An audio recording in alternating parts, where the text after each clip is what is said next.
গিয়ে দিল্লি থেকে তিস্তার পানির ন্যায্য হিস্সা এবং অমীমাংসিত ইস্যুগুলোতে এবার সফলতা আদায় করে না আসতে পারলে জনগণ প্রধানমন্ত্রীকে কোনো ছাড় দেবে না বলে মন্তব্য করেছেন বিএনপি চেয়ারপারসন উপদেষ্টা জয়নুল আবেদিন ফারুক।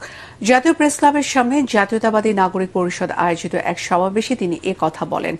বর্তমান সরকারকে অগণতান্ত্রিক আখ্যা দিয়ে তিনি আরও বলেন, বাংলাদেশের উপর দিয়ে ভারতের রেল লাইন নির্মাণের প্রস্তাব মেনে নেওয়ার সঠিক সিদ্ধান্ত হবে না।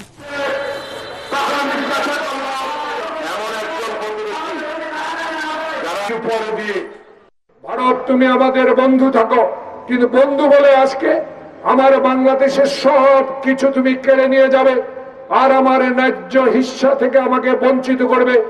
বাংলাদেশের জনগণ গরিব হতে পারি, কিন্তু আমাদের আত্মমর্যাদা অনেক বড়। দামি নির্বাচন দিয়ে সেই সরকার প্রধান আজকে আবার দিল্লি যাবেন, কি নিয়ে আসবে